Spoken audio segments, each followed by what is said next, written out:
Students, आज का हमारा टॉपिक है पाठ्यक्रम निर्माण के सिद्धांत। इससे पहले वाले वीडियो में हमने पाठ्यक्रम का अर्थ और परिभाषाएं देखी थी। आज हम इसके निर्माण के सिद्धांत देखेंगे। ये स्टार्ट करने से पहले मैं आपको एक चीज क्लियर करना चाहूंगी कि जो भी हमारा पेडागोजी के सब्जेक्ट है एसएस के अंतर्गत, चाहे ज्योग्राफी हो, पॉलिटिकल हो, इकोनॉमिक्स हो या व्हाटएवर, ये जो भी सब्जेक्ट है उसमें सिद्धांत एक जैसे ही आएंगे और जो भी टॉपिक है लगभग सेम आएंगे, बस अपने सब्जेक्ट के अकॉर्डिंग उसको थोड़ा सा चेंज करना है। ठीक है, तो ये आप सबके लिए इंपॉर्टेंट है। इसमें सबसे फर्स्ट है पर्यावरण केंद्रीयता का सिद्धांत। तो जो पर्यावरण है वो एक महत्वपूर्ण घटक है और प्रत्येक मानव के लिए बहुत ज्यादा महत्वपूर्ण है। तो जब हम किसी भी सब्जेक्ट पे पाठ्यक्रम का निर्माण करते हैं तो उसमें पर्यावरण को ध्यान में रखना बहुत जरूरी है। पर्यावरण को सेंटर में लेना है, ये सबसे मेन बिंदु है। पर्यावरण को केंद्र में लेना मतलब ये है कि इसमें हम पर्यावरण के केवल सांस्कृतिक या भौतिक भाग को ही नहीं लेंगे, इसमें हम इस तरह के टॉपिक लेंगे जिससे पर्यावरण संवर्धन और पर्यावरण का संरक्षण हो सके। जैसे इसमें पाठ्यक्रम में हमको ये चीजें बतानी होंगी कि पर्यावरण प्रदूषण का क्या प्रभाव पड़ रहा है, आजकल जो ज्यादा से ज्यादा केमिकल यूज कर रहे हैं उसका क्या प्रभाव पड़ रहा है। बहुत सी जीव जंतु जातियां ऐसी हैं जो विलुप्त होती जा रही हैं, जो पर्यावरण प्रदूषण बढ़ता जा रहा है, वनों की कमी होती जा रही है, ओजोन परत समाप्त होती जा रही है। तो इस तरह की जो भी समस्या है उनको बच्चों को बताना है ताकि इन समस्याओं का समाधान हो सके। अब सेकंड है समाज केंद्रीयता का सिद्धांत। तो कोई भी समाज यह चाहता है कि जब वो अपने किसी भी बच्चे को पढ़ा रहा है तो उसको पढ़ लिख कर समाज की उन्नति के लिए काम करे। तो हमारा जो पाठ्यक्रम है उसका निर्धारण या उसका निर्माण इस तरह से होना चाहिए कि बच्चा पढ़ने के बाद ज्यादा से ज्यादा उन्नति कर सके और समाज के विकास के लिए अधिक से अधिक काम कर सके। और ये तब कब संभव होगा जबकि अपने पाठ्यक्रम का निर्माण इस तरह से किया जाए जो कि समाज की अपेक्षाओं, आकांक्षाओं और आवश्यकताओं के अनुरूप हो। जो समाज की नीड है, जो समाज चाहता है कि बच्चा इस तरह से बने, तो उसी के हिसाब से पाठ्यक्रम का निर्माण होना चाहिए। और पाठ्यक्रम का निर्माण इस तरह से भी हो कि जिससे समाज में जो मतभेद है विभिन्न धर्मों जातियों के बीच में वो समाप्त हो सके। फिर नेक्स्ट है उद्देश्यों एवं लक्ष्यों को दृष्टि में रखने का सिद्धांत। तो जब कोई भी करिकुलम तैयार किया जाता है तो उसके कुछ शिक्षण उद्देश्य होते हैं, कुछ लक्ष्य होते हैं। तो पाठ्यक्रम निर्माण करते समय ये ध्यान रखना चाहिए कि वो अपने लक्ष्यों से हट नहीं जाए।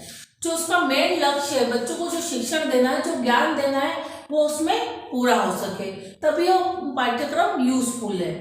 फिर नेक्स्ट है उपयोगिता का सिद्धांत।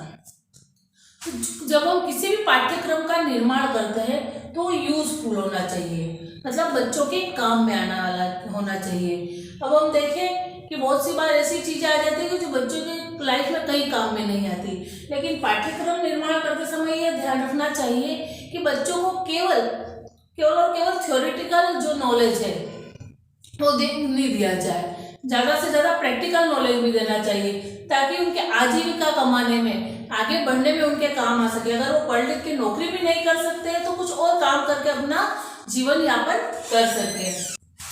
नेक्स्ट है क्रियाशीलता का सिद्धांत। जैसा कि हम सब जानते हैं कि बालक होता है स्वभाव से ही क्रियाशील होता है, चंचल होता है। एक जगह अगर आप किसी बच्चे को चुपचाप बिठाओगे तो बैठ नहीं सकेगा।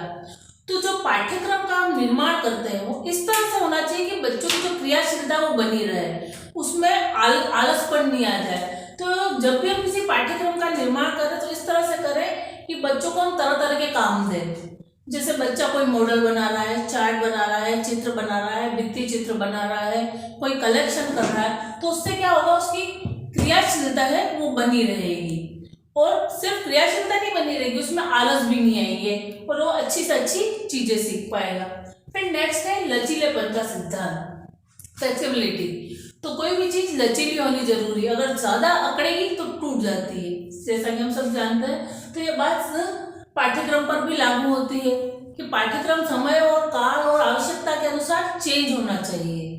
अभी आज की परिस्थिति है तो आज की जो जरूरत है, हो सकता है आगे जाके और अलग आवश्यकता हो जाए समाज की, देश की। तो पाठ्यक्रम ऐसा होना चाहिए कि जो देश काल और परिस्थिति के अनुसार बदल सके।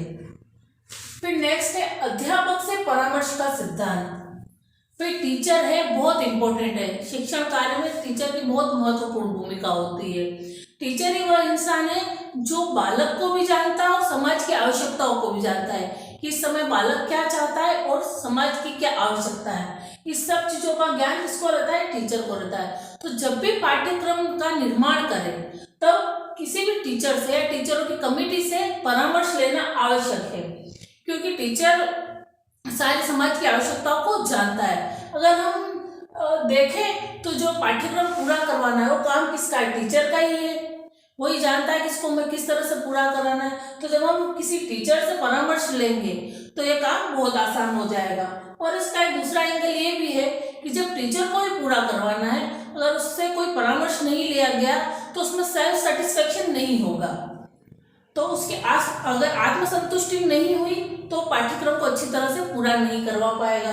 तो किसी भी पाठ्यक्रम का निर्माण करने से पूर्व हमें अध्यापकों से परामर्श लेना आवश्यक है। फिर लास्ट है बाल केंद्रितता का सिद्धांत। तो हम देखें तो स्कूल हुआ, टीचर हुए या पाठ्यक्रम हुए, सब किसके लिए है? बच्चों से ही है। अगर बच्चा नहीं है स्कूल में तो कोई भी चीज यूजफुल नहीं है। तो पाठ्यक्रम का निर्माण करते समय सबसे ज्यादा मेन जो है बाल केंद्रितता का, मतलब बालक को सेंटर में रखना है, स्टूडेंट को सेंटर में रखना है कि बालक की क्या आवश्यकता है। विभिन्न मनोवैज्ञानिक पहलुओं को देखना है। इंडिविजुअल जो डिफरेंसेस होते हैं, बच्चे सब अलग अलग तरह के होते हैं। तो पाठ्यक्रम का निर्माण इस तरह से किया जाए कि उनकी व्यक्तिगत विभिन्नताओं को ध्यान में रखा जाए। कुछ बच्चे ग्रामीण परिवेश से आते हैं जिनके माता पिता पढ़े लिखे नहीं है, तो किस तरह से पढ़ पाएंगे। कुछ बच्चे शहरी परिवेश से आते हैं तो उनके लिए किस तरह का पाठ्यक्रम का निर्माण करना है। ये सब बातों को ध्यान में रखकर हमें पाठ्यक्रम का निर्माण करना चाहिए। तो ये थे हमारे पाठ्यक्रम निर्माण के सिद्धांत। उम्मीद है आपको ये टॉपिक समझ में आया होगा। नेक्स्ट टॉपिक के लिए अगली क्लास में मिलेंगे। धन्यवाद।